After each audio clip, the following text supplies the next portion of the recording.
جس طرح اللہ تبارک و تعالی انسان کو برے حالات سے آزماتا ہے نا، اسی طرح اللہ تبارک و تعالی انسان کو اچھے حالات سے بھی آزماتا ہے۔ وَنَبْلُوكُمْ بِالشَّرِّ وَالْخَيْرِ فِتْنَةً، اللہ فرماتے ہیں ہم تمہیں اچھے اور برے حالات سے آزماتے ہیں۔ کہ جو بہت اچھے حالات ہوتے ہیں یہ بھی آزمائش ہوتے ہیں۔ جب بہت زیادہ دولت ہوتی ہے تو پھر بھی آزمائش ہوتی ہے، بہت زیادہ شہرت ہوتی ہے تو پھر بھی آزمائش ہوتی ہے، بہت زیادہ چاہنے والے ہوتے ہیں تو پھر بھی آزمائش ہوتی ہے۔ اچھے حالات سے بھی بندہ آزمایا جاتا ہے اور برے حالات سے بھی۔ بلکہ میں آپ سے عرض کروں، غریبوں پر آزمائش کم ہوتی ہے، امیروں پر، مالداروں پر، مشہور لوگوں پر آزمائش۔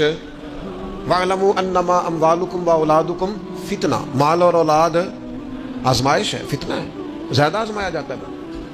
اللہ تعالیٰ انسان کو آزماتا ہے۔ اب کرنا کیا ہے؟ اب کرنا یہ ہے کہ آزمائش کے لیے ذہنی طور پر تیار رہنا ہے۔ یہ جو دنیا ہے یہ مومن کے لیے قید خانہ ہے۔ جو لوگ آپ کو بڑے سکھی بھی نظر آتے ہیں نا، وہ بڑا پروٹوکول ہے، بڑے آ رہے ہیں بڑے جا رہے ہیں، ان کے بھی کبھی قریب ہو کے دیکھیں گے تو دکھ مل جائیں گے آپ۔ بلکہ میری ایک بات یاد رکھیے گا، جتنا بندہ بڑا ہوتا ہے اس کے دکھ بھی اتنے بڑے ہوتے ہیں۔ ایک ٹائم ایسا آتا ہے جب آپ کو صرف سننی ہے، آپ کسی کو سنا سکتے، سارے تو آپ سے مشورہ لے رہے ہیں تو آپ کس سے لیں؟ سارے آپ کو دکھ سنا رہے ہیں تب آپ نے کس کو سنانے ہیں؟ سارے تو اپنی باتیں آپ سے کر رہے ہیں تو آپ نے اپنی بات۔ تو جتنا بندہ بڑا ہوتا جاتا ہے اس کے دکھ بھی اتنے بڑے ہوتے جاتے ہیں۔ اس لیے حالات کا اتار چڑھاؤ تو انسان کے ساتھ رہے گا، کوئی امیر رہے گا، کوئی۔ مجھے بتائیے مزدوروں کی ضرورت ہے کہ نہیں دنیا میں؟ تو اگر سارے ٹھیکیدار ہو جائیں گے تو مزدوری کون کرے گا؟ لیڈر اگر سارے بن جائیں گے تو کارکن کون بنے گا؟ سارے امام بن جائیں گے تو مقتدی کون بنے گا؟ سارے استاد لگ گئے تو شاگرد۔ تو اللہ تعالیٰ نے یہ نظام بنایا بھائی، لیکن بس ایک بات ذہن میں رہے کہ کوئی بھی مالدار کسی غریب کو حقیر نہ سمجھے۔ اب مراتب کا اتار چڑھاؤ ہے، اس میں بھی پریشان نہیں ہونا چاہیے، یہ اللہ تعالیٰ نے بنایا ہے۔ اور اگر قرآن مجید کی جو آیت جو لفظ میں پڑھنے لگا ہوں، اگر یہ آپ سمجھ جائیں نا اور اس پر ایمان رکھے پورے طور پر، تو پھر تو غریب آدمی کبھی پریشان ہو ہی نہ، پھر تو کہے جہاں میں ہوں بالکل ہوں۔ اللہ تعالیٰ نے قرآن مجید میں فرمایا وَلَوْ بَسَطَ اللَّهُ الرِّزْقَ لِعِبَادِهِ، فرمایا اگر اللہ تعالیٰ اپنے سارے بندوں کی روزی کشادہ کر دیتا، سب کا رزق اگر اللہ وسیع کر دیتا، لَبَغَوْا فِي الْأَرْضِ، تو زمین میں بغاوت ہو جاتی، یہ فساد برپا کرتے، بغاوت کر دیتے اگر سب کی روزی۔ کچھ لوگ کہتے ہیں جی میں غریب ہوں، تو میں کہتا ہوں زکوٰۃ تو نبی پاک نے بھی کبھی نہیں دی، حضور پر بھی فرض نہیں تھی، اتنا مال ہی کبھی جمع نہیں ہوا۔ اگر مال میرے بھائی بہت ہی زیادہ عظیم ہوتا تو سب سے زیادہ سیدہ فاطمہ کے گھر ہوتا، وہاں تو مہینہ مہینہ چولہا نہیں جلا۔ اگر دولت بڑی عظیم ہوتی تو سب سے زیادہ سیدہ عائشہ کے حجرے میں ہوتی۔ نبی پاک علیہ السلام ہر کام آہستہ آہستہ کرنے کا حکم دیتے اطمینان سے، لیکن صحابہ فرماتے ہیں حضور کے پیچھے نماز پڑھی تو نبی پاک جلدی سے عصر پڑھا کے گھر گئے، جلدی سے، اور تیزی سے حضور واپس آئے۔ تو ہم نے عرض کی یا رسول اللہ صلی اللہ تعالی علیہ وسلم آج اتنی جلدی آپ گئے اور اتنی جلدی واپس آ گئے؟ تو محبوب فرمانے لگے نماز پڑھا رہا تھا تو مجھے خیال آیا کہ وہ گھر میں تو سونا کل بانٹ رہا تھا، آج میں تو ایک ڈلی سونے کی بچی ہوئی پڑی ہے، تو میں نے کہا زیادہ وقت نہ گزر جائے، وہ بھی میں جلدی سے جا کے دے آؤں، تو میں جلدی سے گیا ہوں۔ پیسے نہ ہونے پر پریشان ہو یار، نبی پاک نے تو انہیں قبول ہی نہیں کیا، پسند ہی نہیں فرمایا۔ دولت، عہدہ، شہرت، اس کے بارے میں پریشان ہو، اللہ کہتا ہے یہ سب کا وسیع ہوتا تو زمین میں فساد ہوتا۔ لہذا مقصد حیات کو سمجھو، صرف عہدے کا اوپر نیچے ہونا یہ کمزوری کی علامت نہیں ہے، اپنے آپ کو اس سے نکالو۔ اگر اللہ تبارک و تعالیٰ نے کہیں رکھا ہے انسان کو تو یہ اس کے لیے فائدہ مند چیز ہے۔ پھر ایک بات یہ ہوتی ہے، بہت سارے دوست آ کے پوچھتے ہیں جی میں جو کام بھی کرتا ہوں ناکام رہتا ہوں، جو کام بھی کرتا ہوں پیچھے رہ جاتا ہوں، جو جدوجہد بھی کرتا ہوں میرا کام آگے نہیں چلتا۔ حضرت عیسیٰ علیہ السلام نے نہ گھر بنایا نہ نکاح فرمایا، ایک پیالہ تھا ہاتھ میں، ایک دن انہوں نے دیکھا کہ ایک آدمی چلو سے پانی پی رہا تو پیالہ بھی صدقہ کر دیا۔ وہ ایک اینٹ کا تکیہ رکھتے تھے، ایک دن انہوں نے ایک شخص کو دیکھا کہ بازو بچھا کے اس نے تکیہ بنایا ہوا ہے تو وہ اینٹ بھی کسی کو دے دی، تیرے کام آ جائے گی۔ اس خلوص کے ساتھ انہوں نے دین کی تبلیغ کی، لیکن قوم نے کیا کیا؟ معاذ اللہ انہیں سزا دینے کے لیے، پھانسی لٹکانے کے لیے آ گئی، وہ تو اللہ نے کرم کیا آسمانوں پہ اٹھا لیا۔ اتنی سخت محنت کے باوجود بھی ان کی ظاہری حیات میں ساری قوم ان کی فرما بردار پھر مجھے بتائیے حضرت عیسیٰ دنیا سے کامیاب تشریف لے گئے کہ نہیں؟ جناب عیسیٰ دنیا سے وہ کیوں کامیاب گئے کہ اللہ نے جو ڈیوٹی ان کے ذمہ لگائی تھی وہ ڈیوٹی انہوں نے پوری کی ہے. ہم اپنی ڈیوٹیاں پوری کریں, صبح دکان وقت پہ کھولیں, گاہک تو اللہ بھیجتا ہے, رزق تو اللہ دیتا ہے, ہم جا کے محنت پوری کریں. لیکن یہ جو نتیجہ اپنی مرضی کا مانگتے ہیں نا, میں نے جیتنا ہی جیتنا ہے, جیتنا تو شرط ہی نہیں, کھیلنا شرط ہے, جیتنا تو شرط ہی نہیں. مجھے بتائیے نا, حضور علیہ السلام موجود ہیں, ظاہری طور پر سارے جلوے, پر احد کے اندر بظاہر مسلمانوں کو ناکامی ہو گئی تھی, ظاہری طور پر کفار جیت گئے تھے, تو کیا حوصلے ٹوٹ گئے؟